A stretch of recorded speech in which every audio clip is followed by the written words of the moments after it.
விவசாயி, mechanic, engineer, இப்படி அப்பாக்கள் யாரா இருந்தாலும் அவங்க கனவெல்லாம் அவங்க பசங்களுக்கு ஒரு best college. Triple college of engineering and technology, Sivakasi. Counselling code 4680. 21st rank in Anna University, National Board of Accreditation, NAC with A grade ISO certified institution. உள்ளாட்சி தேர்தலில் கம்யூனிஸ்ட் தனித்து போட்டியா என்ற கேள்விக்கு மு வீரபாண்டியன் புதிய தலைமுறைக்கு பேட்டியளித்திருக்கிறார். இந்திய கம்யூனிஸ்ட் கட்சி உள்ளாட்சி தேர்தலில் தனித்து போட்டியிடுகிறார். தேர்தல் வருகிற பொழுது கட்சி அது குறித்து முடிவு செய்யும். எங்களை பொறுத்தவரை இப்பொழுது ஒரு இடதுசாரி ஒருங்கிணைப்பு குழுவை உருவாக்கியிருக்கிறோம். இந்திய கம்யூனிஸ்ட் கட்சி, இந்திய கம்யூனிஸ்ட் கட்சி மார்க்சிஸ்ட், இந்திய கம்யூனிஸ்ட் கட்சி மார்க்சிஸ்ட் லெனினிஸ்ட், 3 கட்சிகளில் சேர்ந்து ஒரு ஒருங்கிணைப்பு குழுவை உருவாக்கியிருக்கிறோம். அது தேர்தலுக்கான குழு அல்ல, தமிழக நலனுக்காக போராடுவதற்காக உருவாக்கப்பட்டிருக்கிற ஒருங்கிணைப்பு குழு. தேர்தல் வருகிற நேரங்களில் அவரவர் கட்சியில் நாங்கள் கூடி முடிவு செய்வோம். தேவை ஏற்படுகிற போது நாங்கள் ஒருங்கிணைந்து முடிவெடுப்போம்.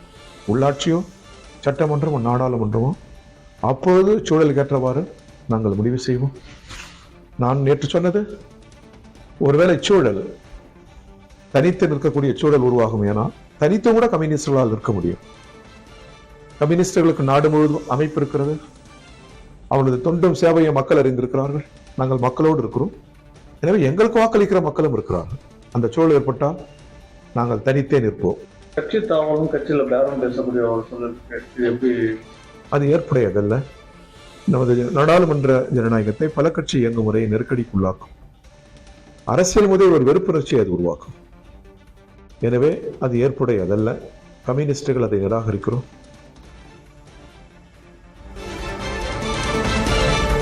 உள்ளாட்சி தேர்தலில் தனித்து போட்டியா என்பது குறித்து ஒருங்கிணைந்து முடிவு செய்வோம் என்கிறார் மு வீரபாண்டியன்.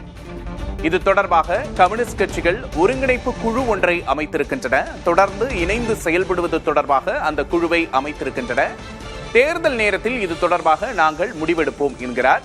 மேலும் கம்யூனிஸ்ட் கட்சிகளுக்கு தனித்து நிற்பதற்கான பலம் இருக்கிறது, நாடு முழுவதும் அமைப்பு இருக்கிறது, எனவே எங்களுக்கு பலம் இருக்கிறது என்றும் கூறுகிறார்.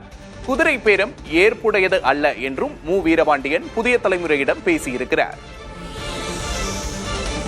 உள்ளாட்சி தேர்தலில் கம்யூனிஸ்ட் இயக்கங்கள் தனித்து போட்டியா என்ற கேள்விக்கு மு வீரபாண்டியன் என்ன பேசினார் என்பதை பார்த்தோம். விவசாயி, மெக்கானிக், இன்ஜினியர், இப்படி அப்பாக்கள் யாரா இருந்தாலும் அவங்க கனவெல்லாம் அவங்க பசங்களுக்கு ஒரு best college. Triple college of engineering and technology, Sivakasi. Counselling code 4680. 21st rank in Anna University, National Board of Accreditation, NAC with A grade ISO certified institution.